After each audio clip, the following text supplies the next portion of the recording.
लगता है मक्खी थक गई है, कोई और साधन ढूंढना पड़ेगा।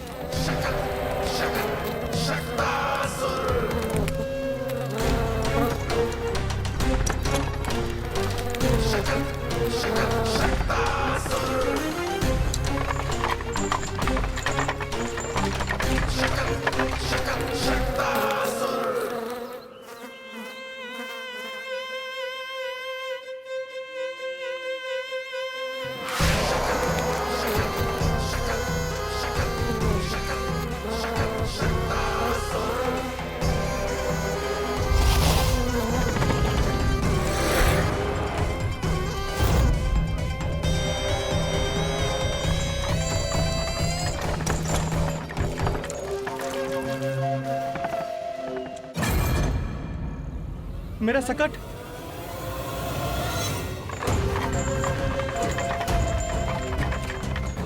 मेरी मृत्यु के लिए यमदूत बनकर आ रहे हो शकटासुर। आओ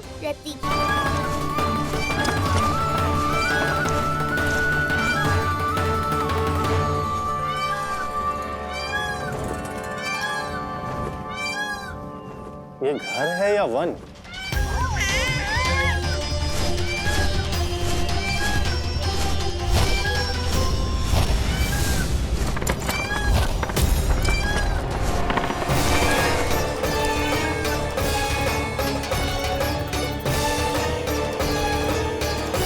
अभी तक तो गोकुल का एक ही चक्कर काटा है उत्कच। पूरी रात चक्कर लगाते रह जाओगे, पर ना मेरा घर मिलेगा तुम्हें और ना ही मैं।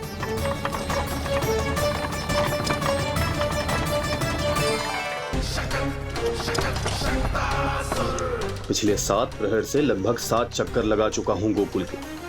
कहाँ है वो बालक और उसका घर? कैसे मिलेगा कोई संकेत? अब इसे संकेत देने का समय आ गया है।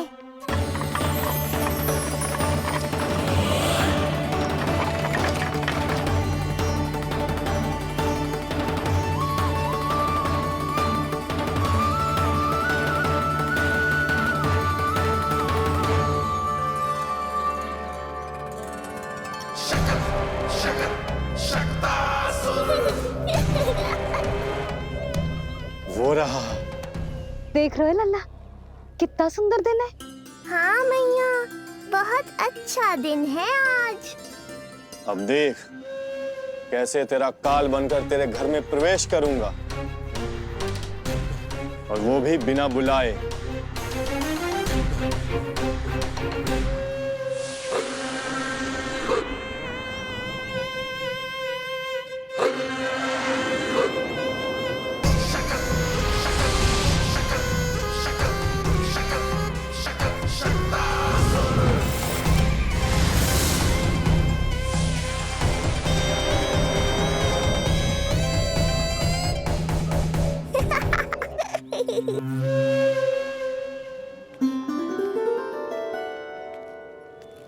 बड़ा आनंद आएगा जब नंद भवन की प्रसन्नता दुख में बदल जाएगी, जब हर्षोल्लास के इन स्वरों के स्थान पर चित्कारें गूंजेंगी। बड़ा आनंद आएगा।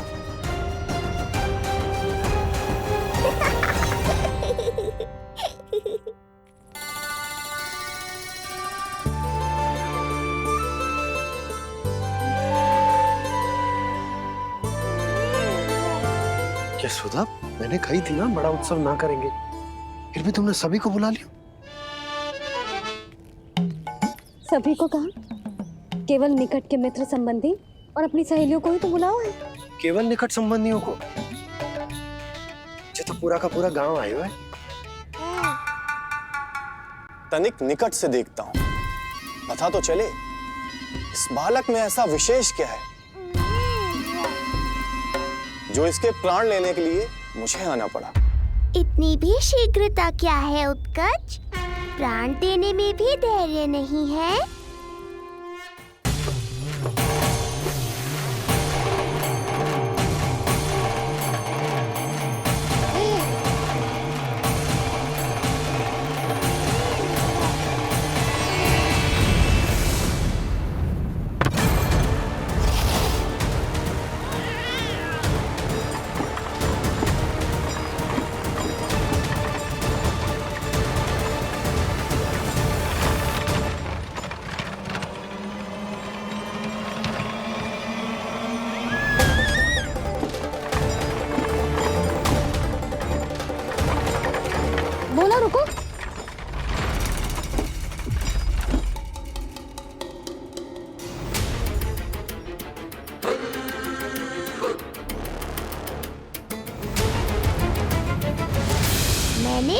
पहले ही कहा था, शकट से तुम्हारा बहुत गहरा नाता जुड़ने वाला है। शकटासुर उत्कच।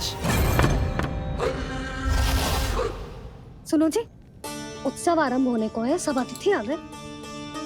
ये दोनों इतना सारा सामान लेके भीतर कहाँ चले आ रहे हैं? भोला बंसी, गाड़ी पीछे की ओर लेकर जाओ, अभी इनको उतारने का समय ना है।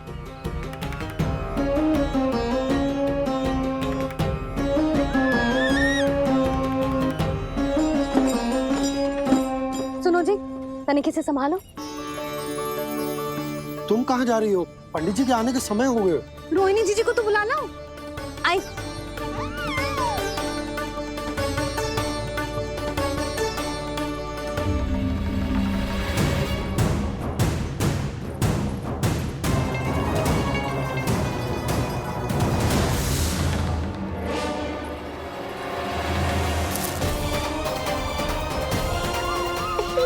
मैया हो तो ऐसी।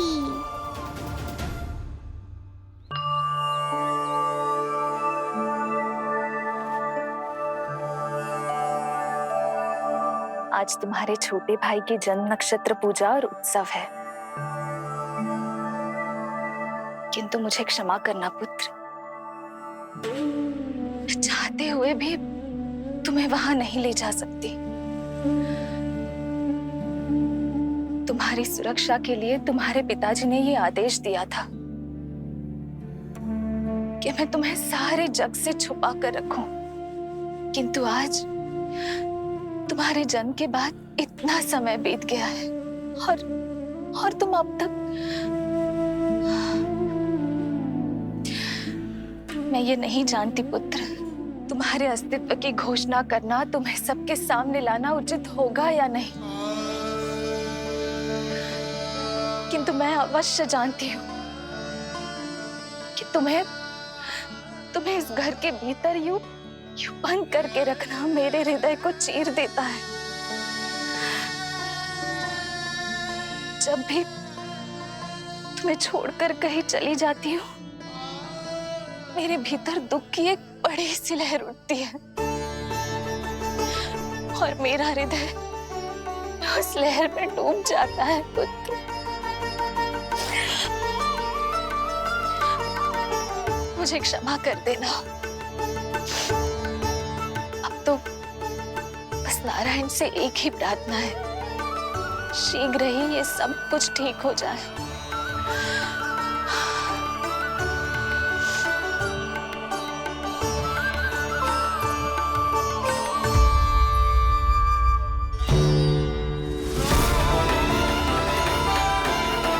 आ जाइए निद्रा देवी, यही समय है आपको दिए हुए वचन को पूरा करने का।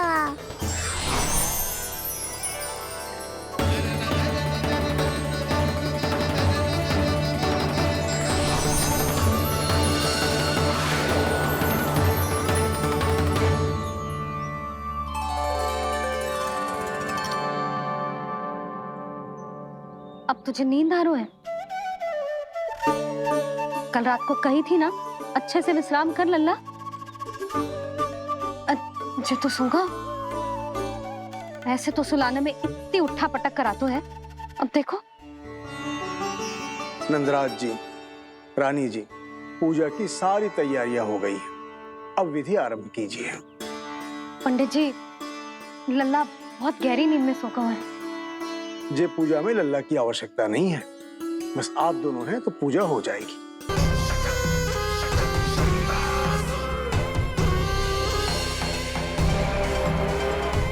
लगा था बहुत श्रम करना पड़ेगा इस बालक तक पहुंचने के लिए, किंतु ये तो हिरण का वो शावक निकला जो अपना वध करवाने के लिए स्वयं ही सिंह के माथ तक पहुंच गया है। उज्जवल, लल्ला पे दृष्टि रखेगो? हाँ रखूंगा ना ताई जी। खेल खेल में भूल तो ना जाएगो? ठीक है। ठीक है मतलब भूल जाएगो? ना ना, दृष्टि रखोगो। देखियो इसे कोई छेड़े ना, हाँ? और धूप लगे ना तो इधर उधर खसका के छाव में कर दी, मेरा अच्छा बच्चा। और हाँ, खिसकाते समय ध्यान रखियो लल्ला मेरी दृष्टि के सामने ही रहे। आप चिंता मत ही करो ताई जी, बचपन से ही बच्चों को संभालना आता है मुझे। यशोदा, शीघ्रता करो।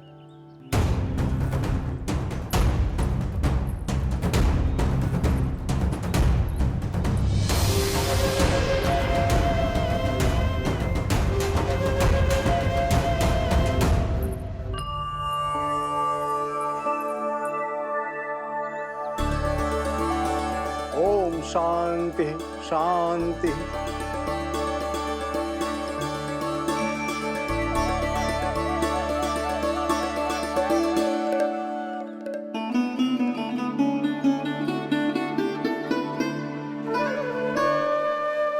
प्रथमेश भगवान श्री गणेश की पूजा करेंगे। भगवान श्री गणेश को गंध, हल्दी और धूप चढ़ाइए। परम धाम परम ब्रह्म परेशम परमेश्वरम विघ्न निघ्नकरम शांतम पुष्टकांतम।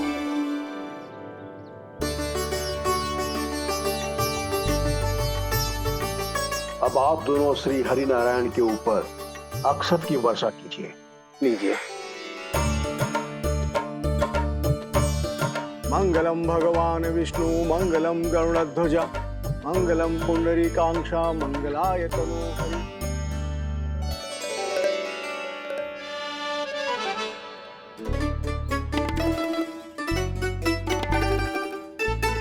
यशोदा,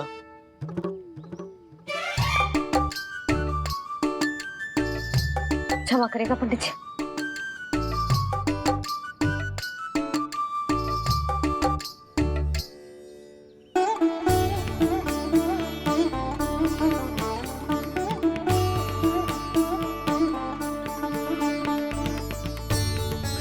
षोडशोपचार विधि संपन्न हुई। अब आप दोनों आंखें बंद करके प्रेम पूर्वक इष्ट देवता से लल्ला के स्वास्थ्य, हित और दीर्घायु के लिए प्रार्थना कीजिए।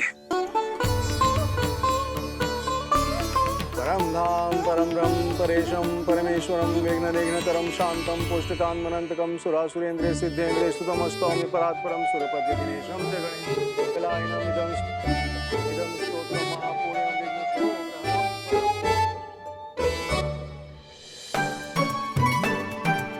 अरे ये नीलमणि के ऊपर तो धूप आ गई।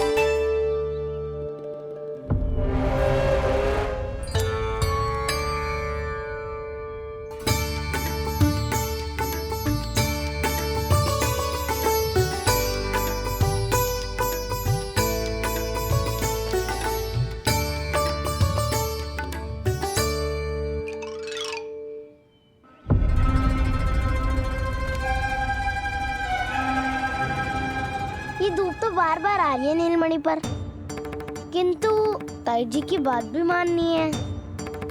क्या करूं?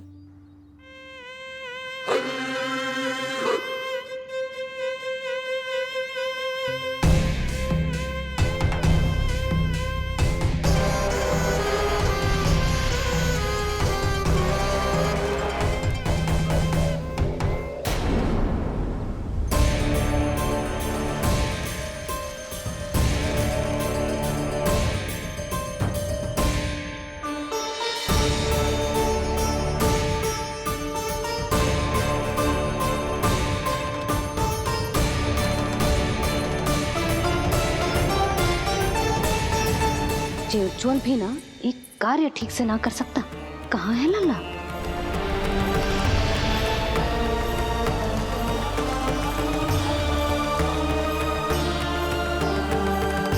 नारायणी नमोस्तुते। प्रार्थना संपन्न हुई। रानी जी,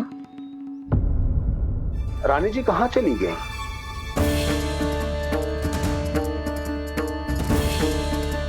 वो रहो, उज्जवल तो पक्की छाव में करती है। मैं व्यर्थ ही क्रोधित हो रही थी। यशोदा, पूजा का संकल्प लेने के पश्चात ऐसे ऐसे उठकर जानो ठीक ना है।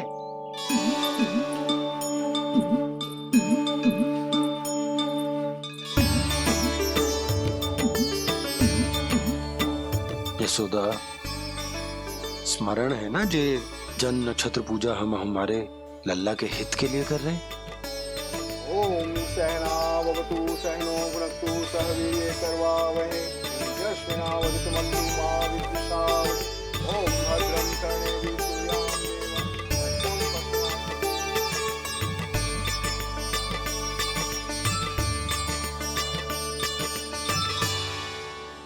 अरे वाह, अब तो मेरा कार्य और भी आसान हो गया। इसी सकट के नीचे कुचल दूंगा इस दुष्ट शिशु को। महाराज कंस को उनके जीवन का सबसे शुभ समाचार दूंगा मैं। पूतना और सूक्ष्म बुद्धि की तरह मैं तेरे जाल में नहीं फंसूंगा विष्णु अवतार। उन्होंने तेरे सामने आने की भूल की थी, पर मैं तुझे दिखाई नहीं दूंगा। अदृश्य रूप में ही तेरा वध करूंगा। पूतना और सूक्ष्म बुद्धि की तरह मैं तेरे जाल में नहीं फंसूंगा विष्णु अवतार। उन्होंने तेरे सामने आने की भूल की थी, पर मैं तुझे दिखाई नहीं दूंगा। अदृश्य रूप में ही तेरा वध करूंगा।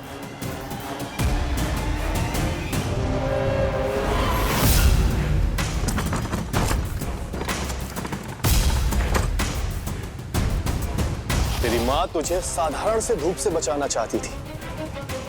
क्या दशा होगी उसकी जब मैं तुझे सकट के नीचे कुचल दूंगा।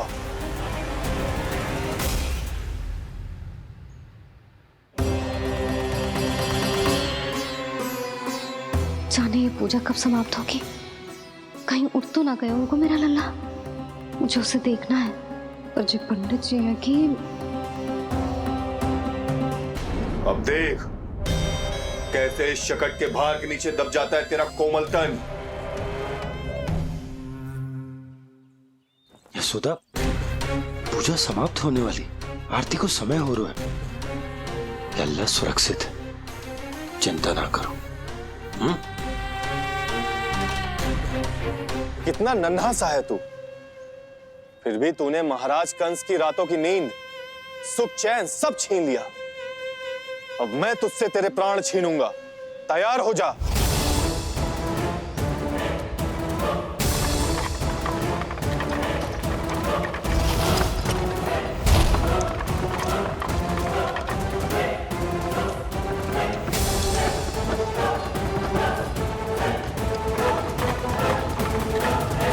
ये क्या हो रहा है?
प्राण कब इसके तन से विदा ले लेंगे इसे पता ही नहीं चलेगा।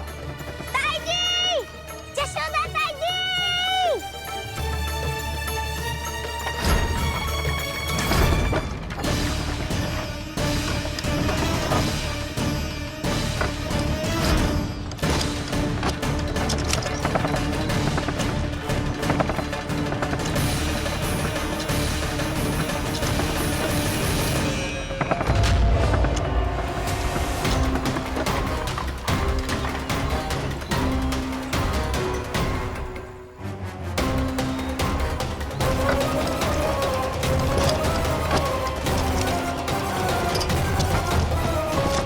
निद्रा देवी, समय हो गया है।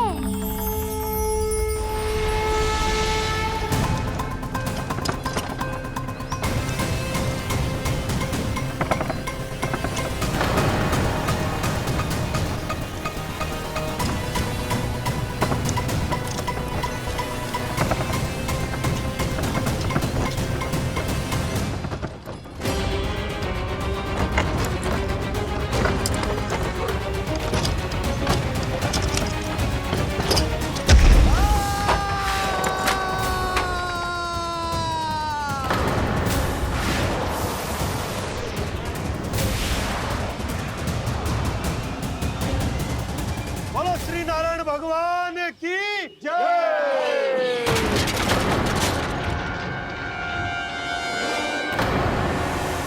यशोदा दाई जी, जल्दी आओ।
प्रभु,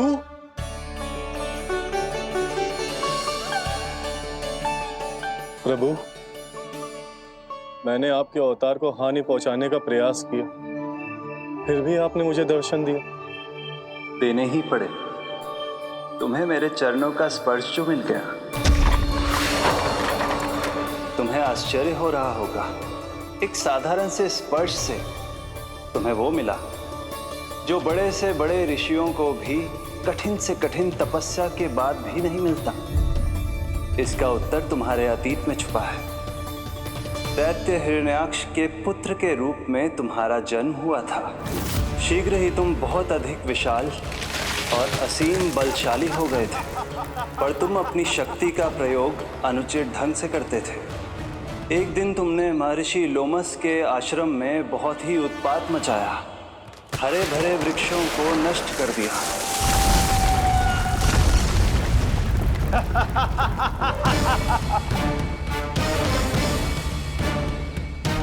देख क्या रहे हो ऋषिवर? ये विशाल वृक्ष भी मेरे इस विराट तन के आगे कुछ भी नहीं है।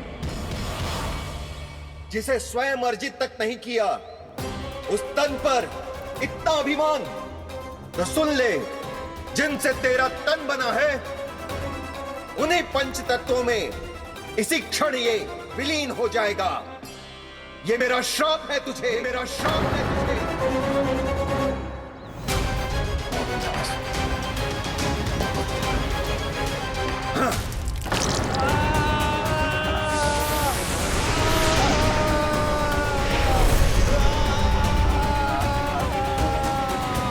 पर तभी तुम्हें अपनी भूल का आभास हुआ और ऋषि लोमस से तुमने क्षमा याचना की।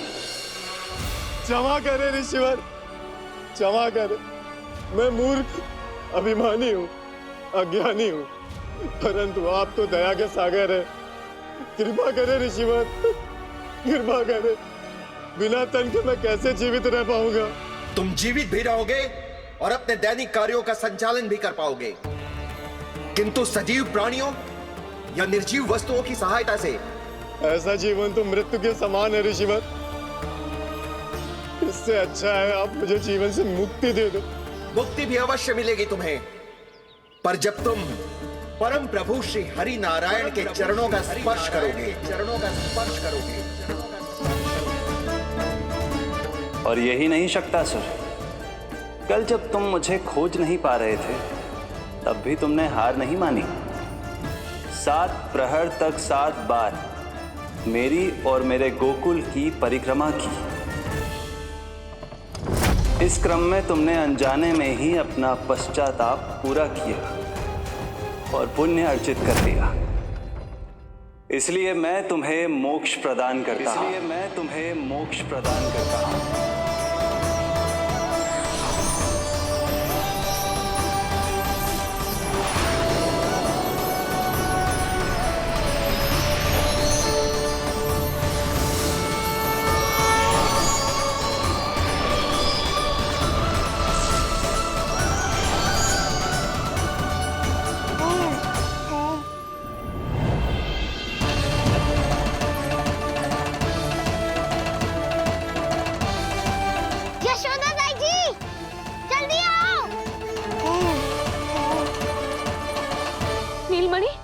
मेरा लल्ला, लल्ला, तुझे कुछ हुआ तो ना है ना? तुम ठीक तो है ना? मेरा नीलमणि, मेरा प्यारा बच्चा।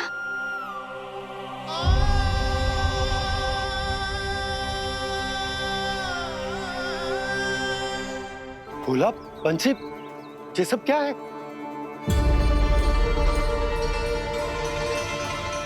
उज्जवल, ये किसने करो है? और देख, कहानी मत सुनाइयो। उज्जवल पुत्र, कैसे हुआ ये सब? किसने किया? और किसने? महाबली नीलमणि ने, बड़ी ताई जी।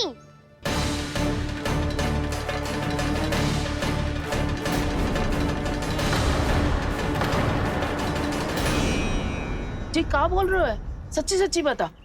लो, फिर फंस गया उज्जवल। मैं सच्ची कह रहा हूँ।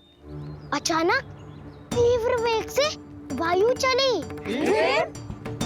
फिर ऐसे लगो जैसे कोई भूकंप आ रहा है। और फिर जब मैंने देखा तो ये सकट अपने आप हिल रही थी। खड़खड़ खड़खड़ खड़खड़ खड़खड़।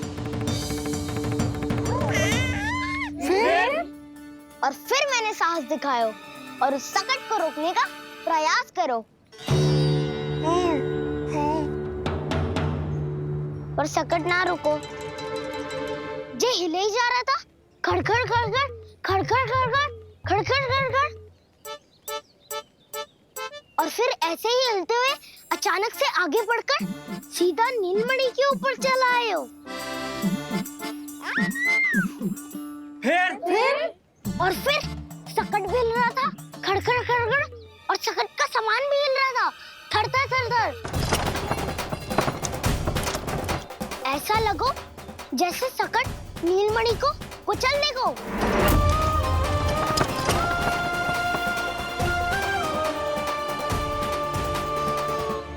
पर तभी जे जाग गए हो।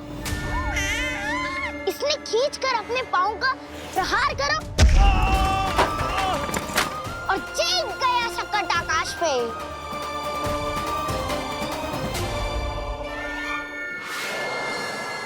और फिर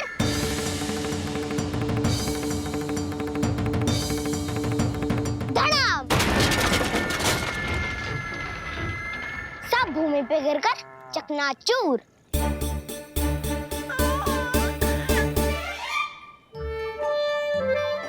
मैं सच्ची कह रहा हूँ ताई जी। नीलमणि के पैर का स्पर्श होते ही वो सकट ऐसे वायु में उड़ी जैसे कोई फूल।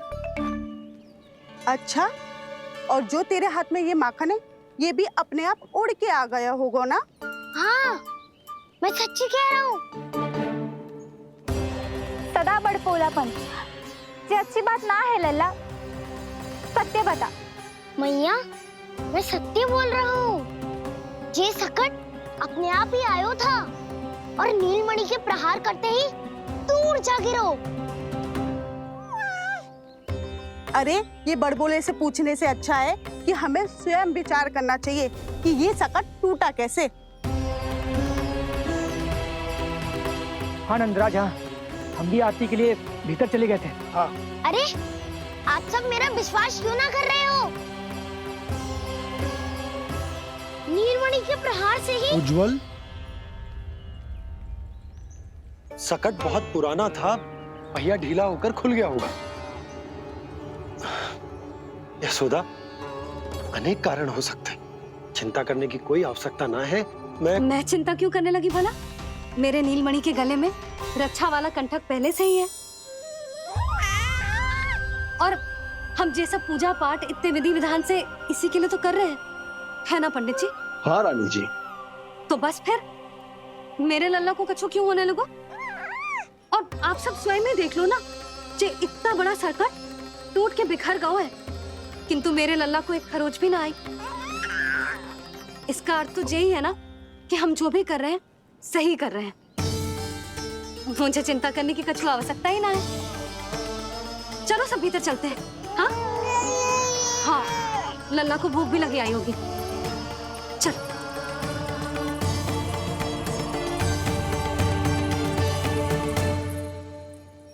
नंदराज जी, अब हमें भी आज्ञा दीजिए। प्रणाम पंडित जी। ध्यान कहाँ था तुम दोनों का? और अधिक सावधान रहने की आवश्यकता थी ना? क्षमा कीजिए नंदराज,